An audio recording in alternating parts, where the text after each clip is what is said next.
You worry that you might have infected patients? Oh, definitely. You should say congratulations, great job, instead of being so horrid in the way you ask a question. Despite the nearly 1.8 million tests that you say the United States has done, the Inspector General for the Department of Health and Human Services released a report today, a survey of more than 300 hospitals across the country, and the number one complaint from those hospitals were severe shortages of testing supplies and a really long wait time. I mean, a week or longer. Did I hear the word Inspector General? Really? It's wrong. And they'll talk to you about it. It's wrong. But this is your own government. Well, where did he come from, the Inspector General? What's his name? It came from the Inspector No, General what's his name? report. What's I his don't name? know his name Well, off the top find me of his my name. head. Let me know, okay? If But- you find me his name, I'd appreciate it. But sir, these are hospitals All I can tell that you do is not- this: sir, we put up on the these board. hospitals- You're going to ask the Admiral, but these are we are hospitals doing. who say that they're waiting a week or longer Fine. to get You'll their speak to test the Admiral. results. Why But is we've it done still more taking so testing long? and had more results than any country anywhere in the world. They're doing an incredible job. Now they're all calling us. They want our testing. What are we doing? How do you do the 5-minute test? How do you do the 15-minute test? I know you don't want to talk about the Inspector General report, but testing is still a big issue in this country. When can hospitals Put the expect? slide up again, please. When can Just put it up. hospitals expect to receive a quick turnaround of Are you these ready? test results? Are you ready? Hospitals can do their own testing also. States can do their own testing. States are supposed to be doing testing. Hospitals are supposed to be doing testing. Do you understand that? We're the federal government. Listen to me. We're the federal government. We're not supposed to stand on street corners doing testing. They go to doctors. They go to hospitals. They go to the state. The state is a more localized government. You have 50 of them, and they can go 50 within here. You also have territories, as you know, and they do the testing. And if you look at the chart, if you take a look, did they put it up? Yeah, just take a look. And these are testing, and the results are now coming in very quickly. Initially speaking, the tests were old, obsolete, and not really prepared. We have a brand new testing system that we developed very quickly, and that's your result. And you should say congratulations, great job, instead of being so horrid in the way you ask a question. And no ammunition. They have and said maybe you got no rid of the ammunition. pandemic office in the National Security Council. We didn't do that. That turned out to be a false story. Now you're starting to go, what, are you working for CNN? I'm pointing out what they have said and what you have Good said. you were That's with all. Fox. But Fox isn't so easy either. Don't kid Mr. yourself. President, this is not Hey, about- look, John, this let is me not tell you about something. Fox or CNN. You know that's a This is gonna false stay- story. What you just said is a false story. This doctor knows it better than anybody. No, but you shouldn't be repeating a story that you know is false. All right, who's next?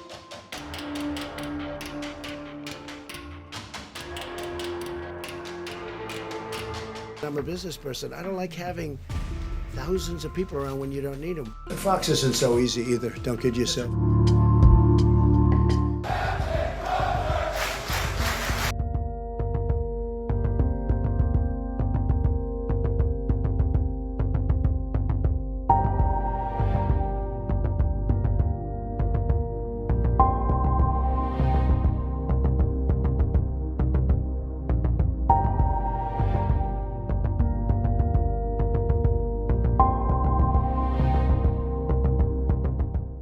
I am here today to inform you that today, at my direction, the commanding officer of the USS Theodore Roosevelt, Captain Brett Crozier, was relieved of command by Carrier Strike Group Commander Rear Admiral Stuart Baker.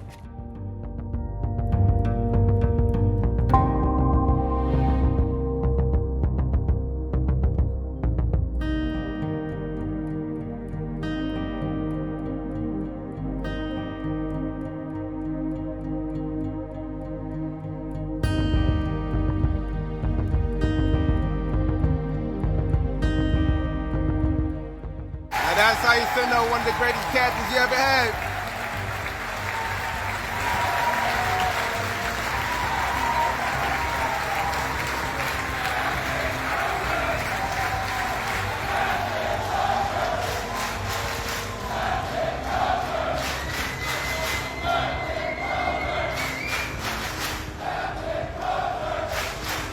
The GOAT, the man put for the people.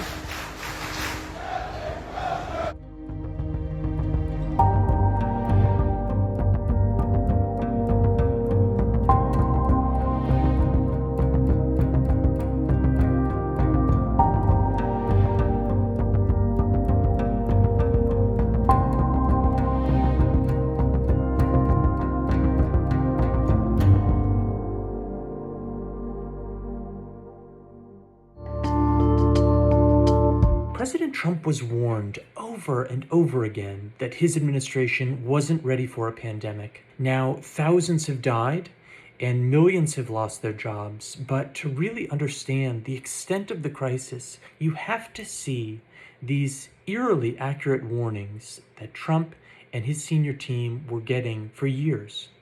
We're going to start in January 2017, about 2 months after President Trump is elected.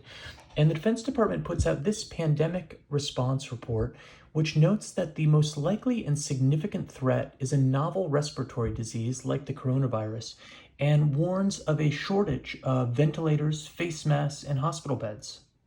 Then, a week before Trump is inaugurated, Obama officials walked Trump's senior security officials through a pandemic response exercise where they showed them slides like this one, warning of impending shortages of key resources, including personal protective equipment and things like ventilators. 2 months later, Elizabeth Warren, Patty Murray, and other congressional Democrats send this letter to the head of the CDC and the Health and Human Services Secretary, warning that President Trump is already threatening at least 7 programs that focus on pandemic flu preparedness. In April 2017, the Washington Post reports that the Trump administration is ill-prepared for a global pandemic.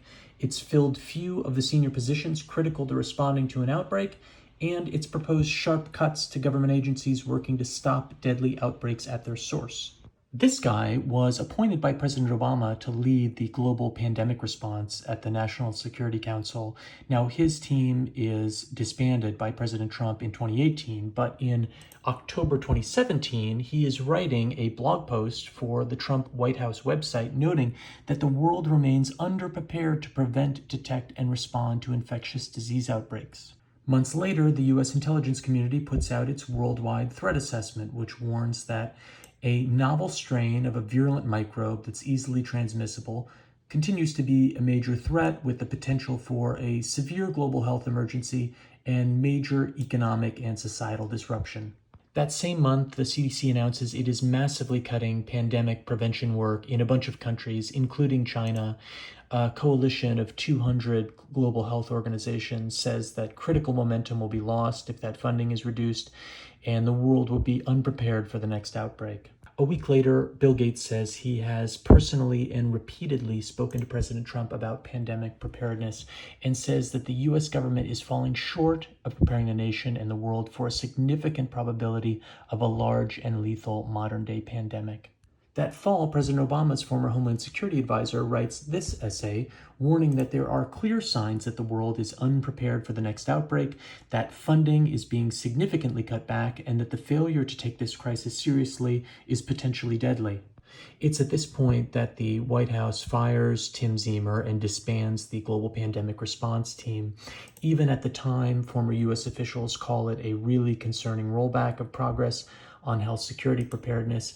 And remarkably, one of the members of the team that's disbanded, the day before it happens, is speaking at a 100th anniversary of the 1918 flu pandemic. And she says, a threat of a pandemic flu is the number one health security concern.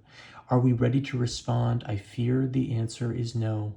In January 2019, the U.S. intel community puts out another worldwide threat assessment, warning that the U.S. remains vulnerable to a large-scale outbreak of a contagious disease that could lead to massive rates of death and disability and severely affect the world economy. At this point, we're under a year away from the coronavirus outbreak. The Trump administration is getting repeated warnings. What is it doing to respond? Well, in July, the CDC eliminates a key public health position in Beijing intended to help detect disease outbreaks in China. And then in October, the U.S. cuts off funding for PREDICT, which is a program to identify animal viruses that might infect humans and head off new pandemics. Also, in October 2019, the Department of Health and Human Services put out this document marked Do Not Distribute. It was the result of a months-long pandemic response simulation that found that the U.S. wasn't ready for a pandemic like the coronavirus. Among other things, they identified that the U.S. didn't have the means to quickly manufacture essential medical equipment like N95 masks, antiviral medications, and ventilators. That same report accurately predicted that confusion would emerge as state governments turned to the federal government to address these shortages. So now President Trump has received 3 years of warnings, and on January 3rd, 2020, the U.S. gets the first formal notification of the outbreak in China. But it's clear that President Trump isn't taking this seriously. Even as U.S. intelligence agencies are issuing ominous classified warnings in January about the global danger posed by the coronavirus, Trump's health secretary can't seem to get through to speak to him. When he does finally reach him on January 18th, Trump interjected to ask about vaping and flavored vaping products. He then, that same day, goes golfing, and over the course of the next 2 months, from mid-January to mid-March, he golfs 6 times at his resorts and holds 8 campaign rallies. On January 20th, the U.S. confirms its first case of coronavirus, but 2 days later, the president still seems unconcerned. Are there words about a pandemic at this point? No, we're not at all, and we have it totally under control. Within a week, one of Trump's most trusted advisors puts out this major memo. It warns that the coronavirus crisis could cost the United States trillions of dollars and put millions of Americans' lives at risk. It also makes the point that the coronavirus is more contagious and deadlier than the seasonal flu. Despite that, President Trump will spend 2 more months comparing COVID-19 to the common flu. On January 26th, the Senate Democratic leader Chuck Schumer calls on the feds to declare a public health emergency. 1 day after that, Joe Biden says that Trump isn't doing enough to deal with the crisis. And 1 day after that, Elizabeth Warren releases a plan to address the coronavirus's impact on the economy. This is still late January. Already, South Korea, which got its first coronavirus case confirmed on the same day as the U.S., is testing 10,000 people a day, but the Trump administration isn't yet mobilizing.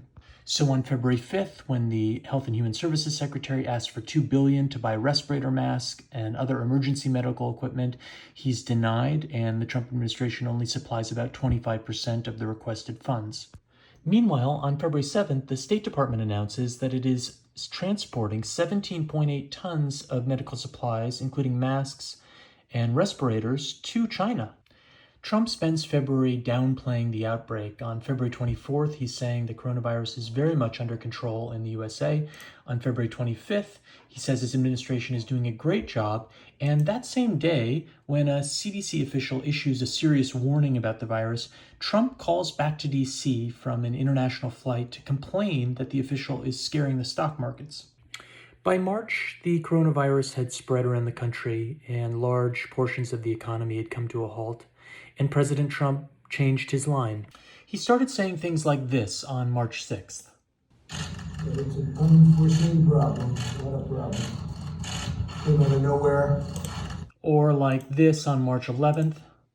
We're having to fix a problem that 4 weeks ago nobody ever thought would be a problem. Nobody. Or like this on March 26th. Nobody would have ever thought a thing like this could have happened. But as we've seen, he was warned, and the warnings fell on deaf ears. Budgets were cut and experts were eliminated. The U.S. moved too slowly, and it didn't have the testing or the supplies or the federal leadership that it needed. And the result has been the greatest wave of mass layoffs in American history, and an untold number of people being unnecessarily infected or losing their lives. It's an unforeseen problem, not a problem.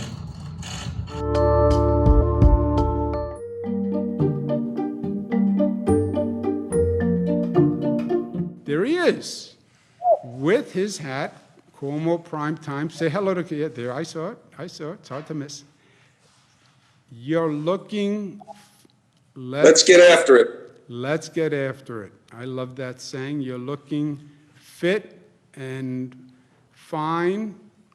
Many people are asking about you. So how are you feeling? I'm doing pretty well. all things considered. This is very tough. I get it now. I've now become part of this group of people who have this virus, and they're reaching out, and friends and people who are new friends.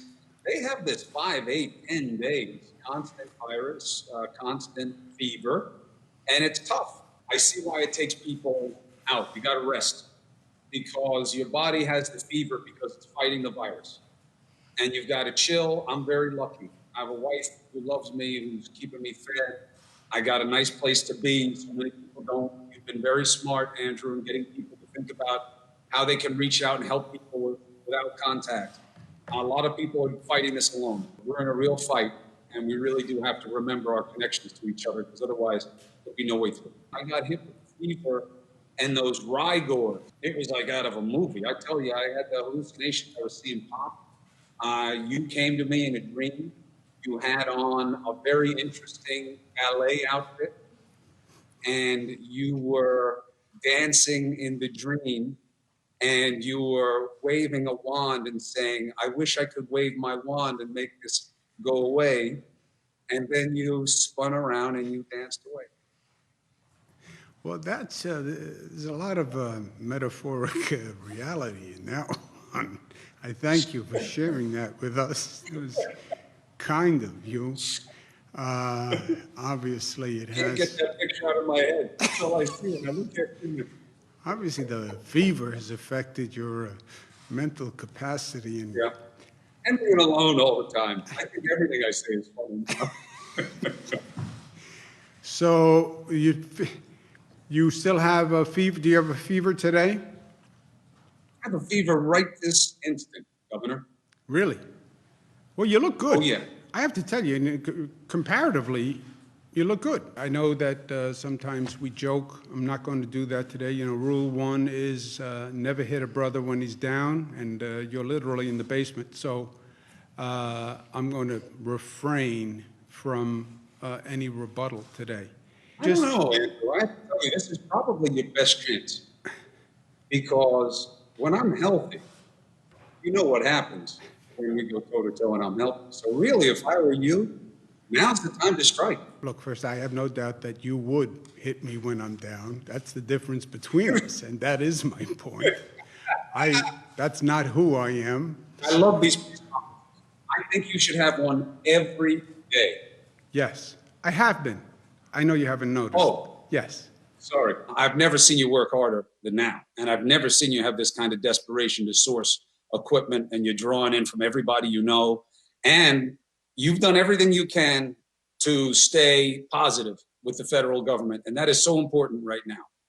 And you're doing everything you can. Unfortunately, look, what's one of the big lessons in life that Pop always used to tell us? Certain things you're not going to be able to control. Certain things are going to happen. This virus is one of them. It happened. It's going to run its course. People want timing. But we got to be realistic. We don't know how long it's going to last. We only know what we control, which is staying away from one another. And if we do that well, things will go better. But sometimes in life, you got to ride it out. And we're one of those experiences now. People will remember this period, maybe more than any other period in our lives. And people will be remembered for how they stepped up right now and what they did and what they didn't do. And I'm very proud of you, big brother. I'll tell you that. Not many people would have stood up the way you have stood up. And I've always been proud of you. You know that on a basic level. Not only do I love you, I've always been proud of you. But I've never been prouder of you than I am right now. You go get some rest. I love you. Everybody loves you. This is going to be fine.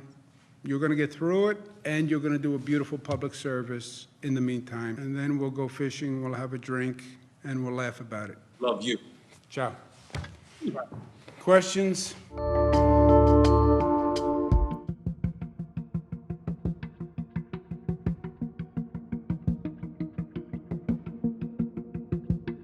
Two weeks ago, I was feeling back pain, a lot of back pain. And then one night I had really bad chest pain. Did you ask your hospital to test you? I was told the hospital was not testing staff. That's what I was told when I asked about getting tested. You wore the same mask the entire day from patient to patient to patient? Yes, we do. I'm touching that mask. It's on my face. I'm putting it back on. virus flies in the air, it goes right up in my nose. It's so easy to get contaminated when you have to put on something that already has virus on it. And you wore the same gown all day from patient to patient to patient? Yes, the same gown.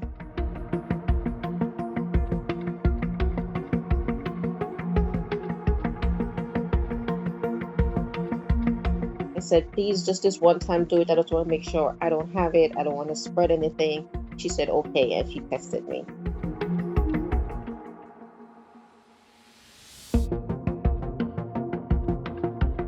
Do you worry that you might have infected patients? Oh, definitely. I'm worried I infected staff members, visitors, patients. Do you think right now there are doctors and nurses working in the hospitals where you work who are positive for coronavirus? Yes, I do.